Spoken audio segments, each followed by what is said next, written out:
Hey, welcome to Saved and Besieged by Flippin' Tables. This is a place where faith meets the fight, and your permission to be brutally honest about your pain without letting go of Jesus. This is a space for the burned, the bruised, and the barely hanging on. No sugarcoating, no shallow faith, just raw hope, real theology, and a God who refuses to walk out when life gets ugly. Saved and Besieged by Flippin' Tables, for the wrecked, the raw, and the rising.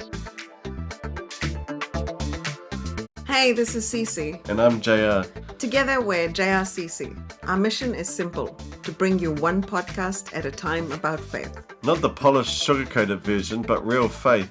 The kind that wrestles doubts, cries out, and still finds Jesus in the mess. That's what Saved and Besieged is all about. Hey, welcome to Saved and Besieged. This is JRCC. So now there's something deeply unsettling about waiting for something that you know is coming, but you still can't see. The space between promise and fulfillment is a tough place to be. You know it's coming. It has to be. Your heart feels the stirring, your spirit senses it, but your eyes see nothing. It's like standing in the desert, hearing thunder in the distance, but the sky remains clear. It's the ache of hope when there's no visible reason to hope. And that's the kind of waiting that tests every ounce of your faith. Maybe you've been there, stuck in that place when you've heard the word, you've received the promise, but your current reality looks like a barren wasteland. It's frustrating. It feels almost absurd to believe that anything is coming when there's no sign, no clue, no evidence to support it. You start to question yourself. Am I crazy for hoping? Am I just holding on to something that's not real? It's hard to stay hopeful when everything you see around screams that nothing has changed. And this is exactly the place that Elijah finds himself in 1 Kings chapter 18, verse 41. The land has been in drought for 3.5 years. People have been struggling. Crops have withered. The famine has crushed the nation. The very earth beneath their feet is dry, cracked, and parched. It's easy to imagine the weight of that kind of hopelessness. And then in the middle of it, Elijah speaks. With such certainty, such authority, he tells King Ahab, "Go eat and drink, for there is the sound of a heavy rain." Think about this for a moment. Ahab, who had just lived through years of famine, must have looked around confused. What rain? There was no sign of rain. The sky was still clear. The fields were still dry. The dust still thick to the air.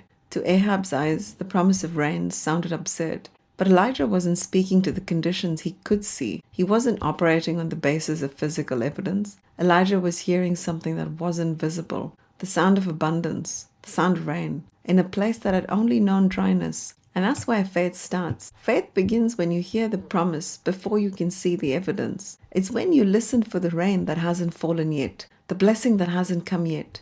Elijah's faith was in what his eyes couldn't see, but what his spirit could hear. He trusted the sound of rain that no one else could hear. And when it comes to faith, the sound comes before the sight. You always hear the promise, and it is in that hearing that you begin to prepare. Elijah didn't hesitate. He didn't second-guess himself. He didn't wait for the sky to cloud over before he spoke. He didn't wait for any physical evidence that the rain was coming. He knew it. He'd already heard it in his spirit. So he told Ahab, "Go eat and drink." And even though the situation hadn't changed, Elijah acted as though it had. And now is where it gets real for us. How often do we get stuck between the promise and the fulfillment of it? We've heard God's promises. Maybe we've even felt a stirring in our spirits. And when we look around, there's nothing to show for it. And the test becomes real. The temptation to doubt, to lose hope, to stop praying. Maybe I misunderstood God's promises. Maybe it's not coming after all. And this is where Elijah's promise becomes so powerful. After he speaks to Ahab, he sends his servant to the sea to check for signs of rain. Elijah didn't just sit back passively and wait. He acted in faith. But when the servant came back with a report of nothing, Elijah still didn't waver. He didn't say, "Well, maybe I got that wrong." He didn't pack up and leave. He didn't let the silence of the sky shake his confidence. Elijah's words were clear. "Go back," he told the servant. And the servant went again, and again, and again, and again. 6 times the servant went to the top of the mountain and looked towards the sea. And 6 times he came back saying, "There's nothing, nothing." How many times in your life have you felt like you were staring at nothing? How many times have you prayed, believed, held on to a promise and seen no change, no breakthrough? It's easy to get discouraged when we keep hearing nothing. But here's where the shift happens. Faith doesn't just stop at nothing. Faith moves even when it sees nothing, because it still believes that something is coming. Elijah didn't stop. He didn't let that define the situation. And finally, at the 7th time, the servant came back with a report. There is a cloud, as small as a man's hand, rising from the sea. Do you hear that? It's a small cloud. It's insignificant. It's nothing compared to the deluge that Elijah had promised. But to Elijah, it was everything. It was the sign he was waiting for. That little cloud, no bigger than a man's hand, was the beginning of the downpour he had heard in his spirit. And then Elijah does something remarkable. He tells Ahab, hitch up your chariot and go down before the rain stops you. And before even Ahab begins to move, Elijah begins to run. The Bible says that the power of God came upon Elijah, and he ran ahead of Ahab's chariot all the way to Jezreel. Think about that. Elijah ran a chariot. But here's the key. Elijah was ready for the rain. When the rain started coming, he didn't wait. He didn't say, well, let's see if it's really going to rain. He ran towards the rain. The rain wasn't an event. It was the fulfillment of God's promise. And here's where it gets personal for you and me. Just like Elijah wasn't waiting for the clouds to gather any more than he'd already seen. He didn't wait for the storm to show up in full force. Are you ready for the rain? Are you prepared to run even when the signs seem small? When your prayers feel unanswered, like you've been waiting forever? Are you ready to step into the storm with faith, even when you can't see the full downpour yet? And here's the real question. Are you ready to move before you see it all? Because that's what faith demands. It asks us to run before the rain. It asks us to step out when we've only heard the sound, not yet see the cloud. And when we do, when we act on the promise before it's fully visible, that's when we experience the downpour we've been waiting for. So stay tuned as we pick this apart a bit more. Still with us? This is Saved and Besieged by Flippin' Tables. Faith in the middle of the fight. Let's dig deeper. Hey, welcome to Saved and Besieged. This is JRCC. If I've learned anything, it's that starting something, anything, is often the hardest part. Whether it's a new project, relationship, new phase in your life, it's not just the fear of failure, it's the discomfort of beginning something from scratch. Not knowing how it's going to end, how long it's going to take to get there. And when you're in that space of starting something, you're not looking at a finished product. You're looking at raw material, at potential, at the idea of what it could be, but not yet what is. It's messy, awkward, and that's the journey of faith. It's no different. The process of believing or trusting God is filled with moments of discomfort and frustration. Think about it. You stand at the edge of a goal or a dream, and it can feel so far out of reach that you're not even sure where to start. You feel like you're looking at a mountain and wondering, how in the world am I ever going to climb this? The distance between where you are and where you want to be is suffocating. And I'll be honest, I've been there through. I've walked into gyms, I've looked at people who've been working hard for months, maybe years. I've turned around and walked right out. Why? Because it was overwhelming. It felt like there was so much work to do and I was so far from where I wanted to be. I didn't even know where to begin. I didn't feel ready. It didn't feel good enough. That feeling, the one that tells you you're starting from scratch, is enough to make you turn away before you even begin. Starting can also feel shameful, like you're exposing yourself in ways that you're not ready to be seen yet. You're starting in the mess and the discomfort. And that's the creative process of faith. It's full of discomfort, full of mess. It's full of small beginnings that feel insignificant, moments that seem too small to matter. But the truth is that God does his most significant work in the mess. The mess is where growth happens. The mess is where transformation begins. The creative process in faith and life is rarely neat and tidy. It's full of struggles, setbacks, and doubts. But in those moments is when God is shaping something beautiful. It's when the vision becomes a reality that looks nothing like the starting point. And the beginning of faith doesn't determine the end. The starting point, the mess, the discomfort, none of this defines where you end up. God's work in you begins where you are, but it doesn't end there. He has the power to take your small beginnings, your messy start, because God sees the potential in your small steps. Every act of faith, no matter how small, is building towards something greater. Don't despise small beginnings. Don't let the mess of starting keep you from moving forward. When you take that first step, when you begin, even in the discomfort, even in the fear, you're positioning yourself for something bigger. You're preparing for the downpour. And in every part of the creative process, faith requires us to start. Not because it feels good, but because we trust that despite how it looks now, something significant is being birthed, just like that small cloud rising from the sea. So when you feel discomfort, when you feel the weight of starting, remember, you can't reach the rain without stepping into the storm. And that rain is coming. The fulfillment of God's promise will be worth every step. Your beginning doesn't determine your end, but your willingness to start, even when it feels small, makes all the difference. So stay tuned as we unpack what faith truly is. Even when faith feels fragile, God hasn't walked out. You're listening to Saved and Besieged. Let's keep walking together. Hey, welcome back. This is JRCC and you're listening to Saved and Besieged. We're breaking down faith. Faith isn't about having all the answers. Let's get that clear from the start. It's not about understanding everything perfectly, not about getting immediate results, and it's definitely not about having the perfect outcome every time. Faith doesn't come with a blueprint that guarantees everything will turn out exactly how we want. And honestly, that's what makes faith so difficult. Because if we're honest with ourselves, we want proof first. We want to know how it's going to work out, what the end will look like, and that all our effort won't be in vain. But faith doesn't work that way. Faith is the unfiltered choice to trust, not based on visible evidence, not based on what you can see or touch, but simply obedience because God said it. And there's the catch. It's about trust. It's about hearing the sound of rain when you haven't even seen a cloud on the horizon.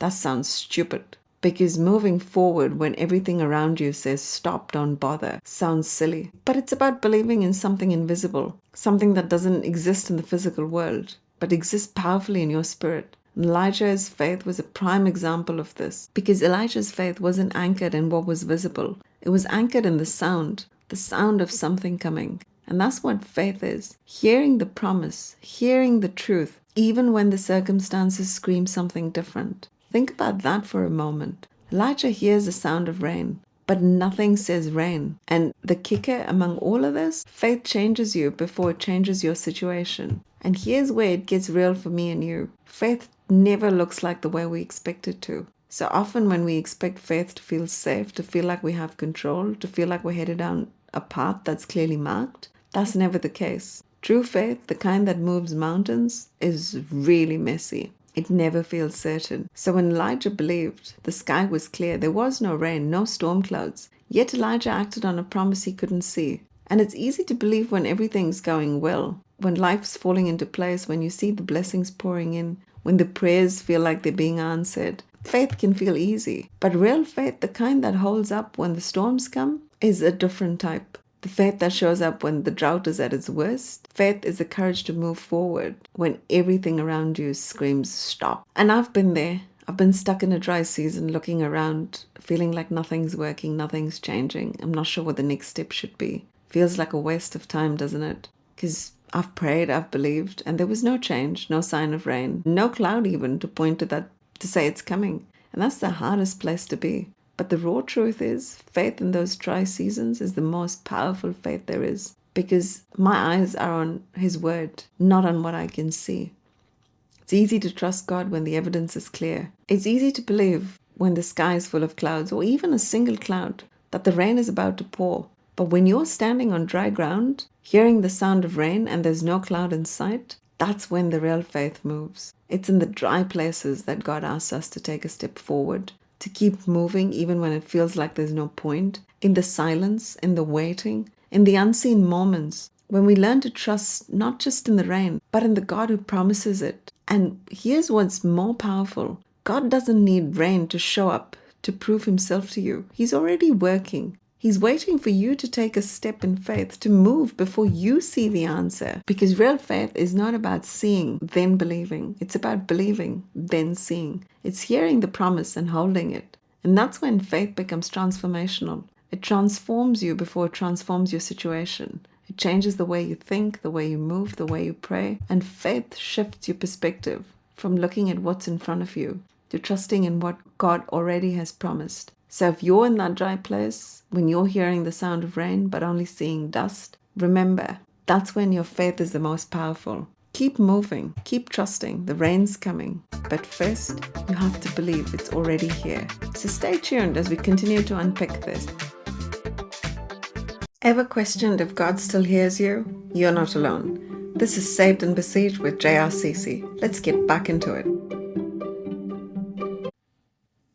Hey, welcome back to Saved and Besieged with JRCC. We're breaking down faith.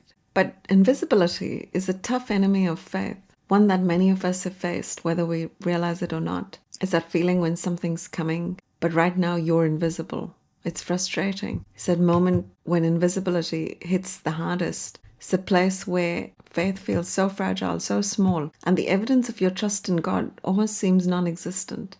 It's like you're standing in a desert, hearing the thunder, and you look up and there's nothing. But this is where faith gets to work. Faith thrives in the invisible faith, the one no one else can see, the one that shifts things.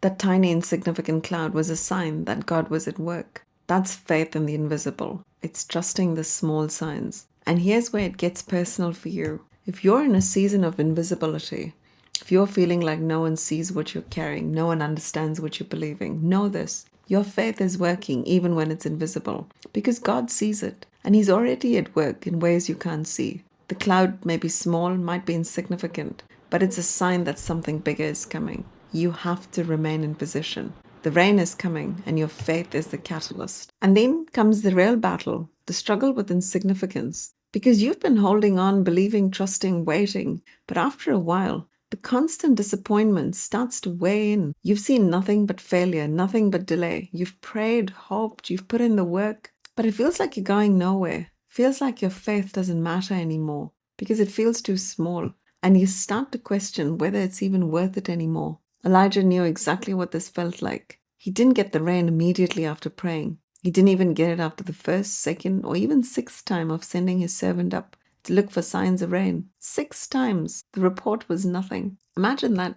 Elijah is standing in faith and all he hears is nothing. That's a blow to anyone's confidence. And it's easy to throw in the towel and say, I might have misunderstood. Maybe I'm not meant to see this happen. But Elijah didn't stop. And you might be thinking, well, it's all fun and games for Elijah. It was only 7 times and I've been praying for 70 years or whatever it is. I think 7 is a number of significance in the Bible, and I think 7 means He kept sending His servant up until the cloud showed up. And we might never know what the actual number is. Might be 7, but it might be more. But the reality is that Elijah didn't keep giving up. Though it was insignificant compared to the storm that Elijah was waiting for, the cloud was so small, so irrelevant. Why celebrate a speck in the sky when we're waiting for a downpour? And this is where Elijah's faith shows up.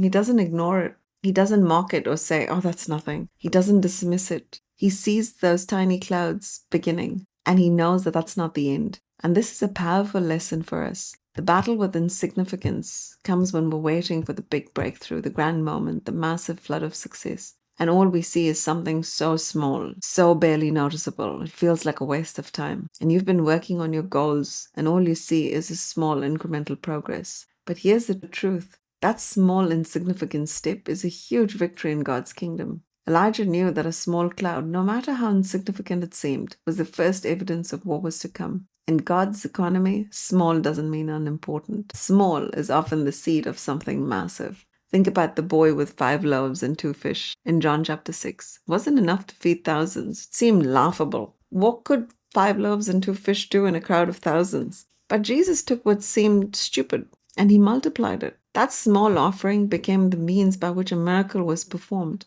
And that's how God works. The small things, the things that seem insignificant, the things that others might overlook. In His hands, they're never too small.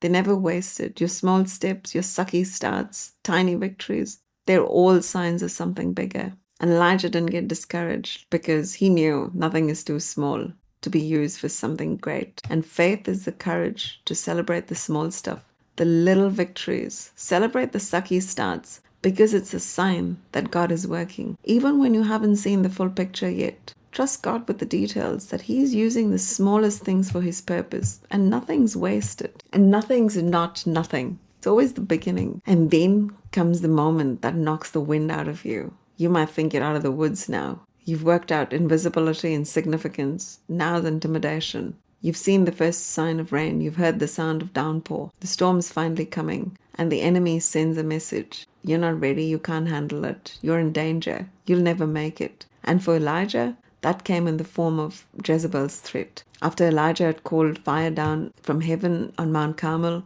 he'd seen the first sign of rain. Jezebel sent words, "I will kill you." That very moment Elijah should have been celebrating was the moment he was destroyed and he was intimidated. And here's when things get messy. Instead of running towards the storm, Elijah runs from it. The man who called fire from heaven, who stood fearless before 850 false prophets, suddenly turns and flees in fear of a single threat.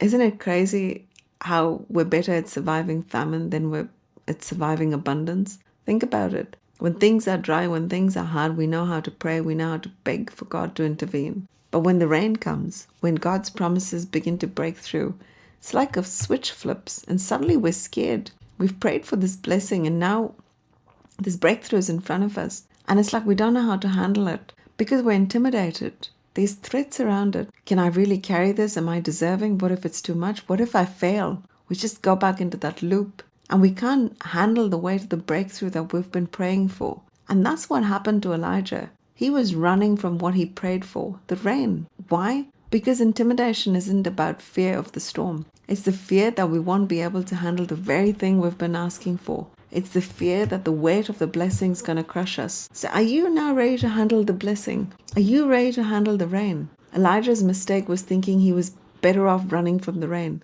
But the rain wasn't a curse. It was a blessing. You cannot run from the very thing you've been praying for. After years of famine, waiting, drought, and the storm that Elijah had prayed for was already here. And now he was running, he hid, he ran, and he found himself in a cave, a physical cave. But more than that, a place of isolation, a place of threat. And in that cave, Elijah wrestled. The drought outside was over, but the drought inside still held him captive. Have you ever been there on the edge of something great and just frozen in fear? And God asked Elijah to step out of the cave. Lift your head, open your hands. Elijah's in the cave, but it was more than just a physical instruction when God asked him to come out. It was a spiritual call for Elijah to step out of isolation and fear, to rise up and face the new season that God had for him. Elijah had been hiding from his purpose, hiding from the promise that he long believed him. And God was now telling him, the drought is over. You don't have to stay hidden anymore. This is a profound message for anyone who's hiding in a cave.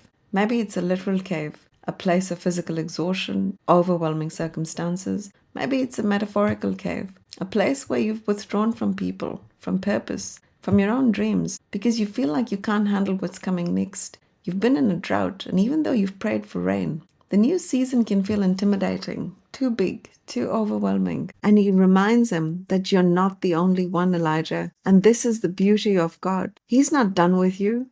He knows that you're scared, you're terrified, you're intimidated, but he's not done, and he's not afraid of your feelings. He's not upset with how you feel with fear, because God's not done with you. The drought outside might be over, but the drought inside your heart, the one that makes you feel like you can't move forward, that's what God is working to restore. He's ready to pour new life, new purpose, new passion, and he doesn't need you to be perfect to step into the season. The rain is here, not on the outside, but on the inside for you too. God is filling the dry places of your heart, your spirit, your mind. The season of drought is over, but you have to step into it. We may want the rain without the waiting. We may want the success without the struggle. But faith doesn't work that way. When Elijah heard the sound of rain and didn't see the storm, he hears it in his spirit. And even though there was nothing in the natural to tell him that it was coming, he heard the promise. And he moved. He didn't wait for perfection, didn't wait for the conditions to be perfect, because every act of faith, no matter how small it may seem, is building towards something greater. The small act of obedience, the choice to start again when you feel like quitting, the willingness to step into discomfort, these are the moments when transformation happens. This is where faith works. Elijah didn't see a storm at first. He saw a tiny cloud. But in that cloud was the power of a promise that was fulfilled. That is a powerful lesson for all of us. The battle with insignificance often comes when we're waiting for the big breakthrough, the grand moment, the massive flood of success, when all we see is something so small, so barely noticeable. You've been working on your goals, doing the hard work, and you might see incremental progress. Maybe it's a small financial improvement, a tiny breakthrough in your health, a slight shift in a relationship. It's not enough though. It's not the rain you were waiting for. But you've got to value those little things. And that's the key message in all of this. So what's keeping you in the cave? Is it fear, doubt, shame, your past? Whatever it is, God's saying you're not alone. There's more to come. Your story doesn't end here. The rain's here. Step out of your cave. This is your moment to rise. Step into the storm, into the abundance of the promise. Lift your head. Open your hands. Receive it. You've been listening to Saved and Besieged with JRCC. Next time, we'll start a fun relationship series called It's Complicated. God's design for relationships in a swipe right world. So stay tuned and thanks for listening. And that's a wrap for this week's episode of Saved and Besieged by Flippin' Tables. Stay tuned. Next week, we'll dive even deeper into the trenches with a conversation you won't want to miss. We'll talk about the battles no one sees, the prayers that feel like they bounce off the ceiling, and why God's still in it with you, even when you're ready to tap out. In the meantime, if you want to go even further, check out our books on faith, addiction and survival at flippintables.co.nz. They're raw, real and written for the wrecked, the raw and the rising. Until then, keep fighting, keep trusting, and remember, Jesus never walks out when life gets ugly.